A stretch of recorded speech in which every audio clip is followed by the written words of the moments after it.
For 10 years, Michael Brennan was one of Trump's most trusted advisors. He'd been there from the beginning, back when Trump's political ambitions were just rumors and speculation. He'd helped craft the strategy that won the election. He'd defended Trump through every scandal, every controversy, every crisis. He'd stood on stages and television screens, his face becoming synonymous with unwavering loyalty to Trump's agenda. Then, on a Tuesday morning at 6:47 a.m., everything changed. Michael Brennan didn't resign. He didn't hold a press conference. He didn't issue a statement. He simply disappeared from Trump's orbit, and by Wednesday afternoon, he was standing beside Trump's primary political opponent, introduced as their new senior campaign strategist. The betrayal wasn't just political, it was personal. And the question that consumed Washington for the next 72 hours wasn't just why Michael turned, but what he knew. What had he seen in those 10 years?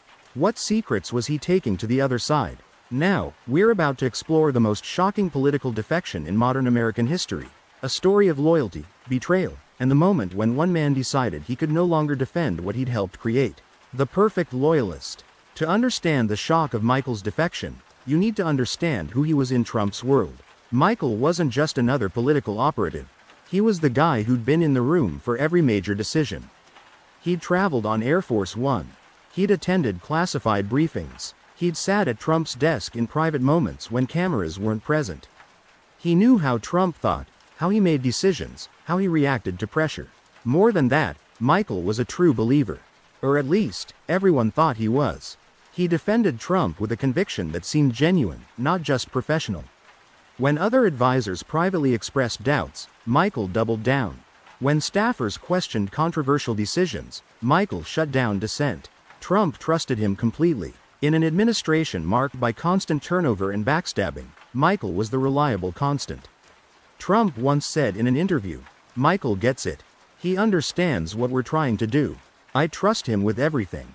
That trust made what happened next so devastating. The warning signs no one noticed. Looking back, there were subtle changes in Michael's behavior in the final weeks before his departure. He'd become quieter in meetings. Where he once dominated conversations with forceful advocacy for Trump's positions, he now listened more and spoke less. His television appearances, once frequent, had decreased. He cited scheduling conflicts and campaign priorities, but some staffers noticed he seemed to be avoiding the spotlight. 3 weeks before his departure, Michael had an unusual meeting with Trump that lasted nearly 2 hours. No one else was present. No official record was made of what was discussed. When Michael emerged, witnesses said he looked shaken and emotionally drained. But when asked, he claimed everything was fine, just strategy discussions. 2 weeks before the defection, Michael stopped attending certain high-level meetings. His assistant said he was dealing with family matters.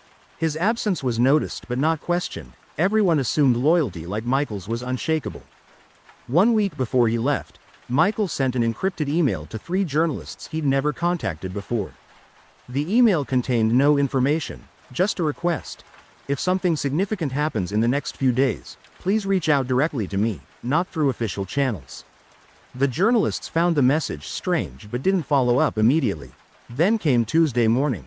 The disappearance. Michael didn't show up for a scheduled 7 a.m. meeting at Trump headquarters. His assistant called his cell phone. No answer. She tried his home. No response. She contacted his family members, who said they hadn't heard from him either. By 9 a.m., Trump's chief of staff was involved, concerned that something might have happened to one of the president's closest advisors. By 11 a.m., they realized this wasn't a medical emergency or an accident. Michael's phone was off. His email was deactivated. His access credentials to Trump campaign systems had been remotely disabled by him. Investigators would later determine. He'd planned this disappearance carefully. Trump was informed at 11:37 a.m. during a meeting about unrelated matters. According to people in the room, his initial reaction was confusion, not anger. "What do you mean he's gone? Gone where?" Then, as the situation became clear, confusion turned to rage. The Trump team immediately began damage control. They checked what information Michael had access to. They reviewed his recent communications. They tried to figure out whether this was a personal crisis or something more calculated. By early afternoon, they had their answer. The defection revealed. At 2:15 p.m. on Wednesday, barely 30 hours after his disappearance, Michael Brennan appeared at a press conference standing beside Senator James Mitchell, Trump's primary challenger for the party's nomination. The room was packed with reporters who'd been hastily summoned with promises of a major campaign announcement. When Michael walked onto the stage, the gasps were audible. Cameras flashed frantically. Reporters shouted questions over each other. Senator Mitchell spoke first, his statement carefully prepared. "Today, I'm honored to announce that Michael Brennan, one of the most experienced and knowledgeable political strategists in America, is joining our campaign as senior advisor. His decision to join us reflects a growing recognition that our party and our nation need new leadership." Then Michael stepped to the microphone. His statement was brief, his voice steady but his hands visibly shaking. "For 10 years, I dedicated myself to supporting Donald Trump.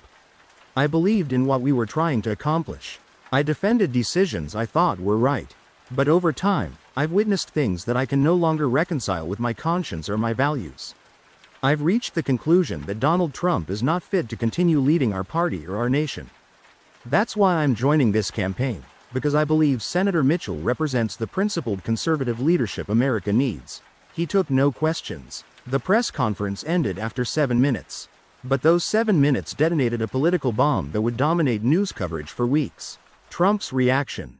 Trump's response came via Twitter within minutes, a furious series of posts. "Michael Brennan is a loser and a disgrace. I made him everything he is, and this is how he repays loyalty. He's a weak, failed operative who couldn't handle the pressure. Betrayal. Michael knows nothing. He was never in the real inner circle. Never trusted him with the important stuff. This desperate move shows how weak our opponents are. They need MY people because they have no talent. Watch what comes out about Michael Brennan in the coming days. Not a good person. Many problems. People are already calling me with information. Sad. But privately, according to sources close to Trump, his reaction was more complex. He was angry, yes, but also worried. Michael had been in the room for sensitive discussions. He knew Trump's decision-making process intimately. He understood the internal divisions within the campaign. And most concerning, he knew which skeletons existed in which closets. An emergency meeting was convened at Trump Tower. Legal counsel, campaign leadership, and trusted advisors gathered to assess the damage. The central question: what could Michael reveal, and how could they prevent or discredit it? What Michael knew. The speculation about what Michael might reveal consumed political media for days. He'd been present for discussions about campaign strategy that potentially crossed ethical or legal lines. He'd witnessed interactions with foreign representatives that might raise questions about proper protocols. He'd seen how decisions were made regarding classified information and national security matters. He knew which public statements were deliberate lies and which were simply mistakes. More personally, Michael knew Trump's psychological vulnerabilities. He understood what triggered Trump's anger, what motivated his decisions, what fears drove his behavior. That psychological insight could be weaponized by opponents who now had access to someone who'd studied Trump up close for a decade. In the days following his defection, Michael began giving selective interviews. He was careful: no classified information, no obvious violations of attorney-client privilege or other legal protections. But he painted a picture of chaos, poor judgment, and decision-making driven by ego rather than national interest. "I watched Donald Trump make critical decisions based not on what was best for the country, but on what would generate the most favorable media coverage for him personally," Michael said in one interview. "I watched him ignore expert advice because it contradicted what he wanted to hear. I watched him view every relationship, every alliance, every agreement purely through the lens of personal benefit. Each interview dropped new details, new anecdotes, new concerns. Nothing explosive enough to constitute a smoking gun, but cumulatively damaging to Trump's image of competent leadership." The counterattack. Trump's team launched an aggressive opposition research campaign against their former ally. Within 72 hours, stories began appearing in friendly media outlets highlighting Michael's personal and professional failings. A failed business venture from 15 years ago. A contentious divorce. Comments he'd made in private that contradicted his public statements. Financial records showing debts and questionable transactions. The message was clear. Michael Brennan was a troubled individual with credibility problems, and anything he said should be viewed with deep skepticism. Trump's lawyers also sent a cease and desist letter demanding Michael stop disclosing information covered by non-disclosure agreements he'd signed. The letter threatened massive financial penalties and criminal referral if he continued violating his confidentiality obligations. Michael's response, through his new attorney, was defiant. The American people have a right to know the truth about Donald Trump's fitness for office. No NDA can or should protect conduct that threatens our democracy or national security. We will not be intimidated. The legal threats raised the stakes but also gave Michael's defection more credibility. If Trump was this desperate to silence him, many observers reasoned, Michael must know something truly damaging. The campaign impact. Polling in the week following Michael's defection showed measurable movement. Trump's favorability rating dropped 6 points among independents and 3 points among Republicans. Senator Mitchell's campaign received a surge in donations and volunteer signups. Media coverage shifted from focusing on Trump's strengths to questioning his judgment and character. More significantly, Michael's defection gave permission to other Trump skeptics within the party to voice their concerns publicly. If someone as loyal as Michael had concluded Trump was unfit, perhaps others who'd been quietly doubting could speak up without being destroyed politically. 3 other former Trump advisors, less prominent than Michael but still significant, announced they were also supporting Mitchell. 2 sitting Republican senators who'd been neutral made statements suggesting they had concerns about Trump's leadership. The defection created a cascade effect that Trump's campaign struggled to contain. But Trump still had his base. His core supporters didn't care what Michael said. In fact, the betrayal seemed to energize them. Rally attendance increased. Small dollar donations surged. The narrative became Trump versus the establishment, with Michael now cast as just another swamp creature who'd revealed his true colors. The unanswered questions. What really happened in those 10 years that changed Michael's mind? Was there a specific incident, a particular decision or conversation, that finally broke his loyalty? Or was it a gradual accumulation of concerns that eventually became unbearable? Michael never fully explained his reasoning beyond broad statements about conscience and values. Some speculated about personal motivations. Did Michael feel passed over for a promotion he wanted? Had he been blamed for failures that weren't his fault? Was there a personal falling out with Trump that had nothing to do with policy or principle? Others wondered about timing. Michael's defection came at a strategically important moment for Mitchell's campaign. Had this been planned for months, with Michael positioned as a sleeper agent? Or was it a spontaneous decision triggered by recent events? And most intriguingly, what did Michael still know that he hadn't yet revealed? His interviews provided concerning details but nothing truly explosive. Was he holding back his most damaging information, waiting for the right moment? Or was this all there was?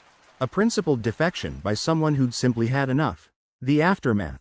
6 months after his defection, Michael Brennan remained at the center of political controversy. He'd become a regular presence on cable news, a go-to source for reporters writing about Trump's decision-making and leadership style.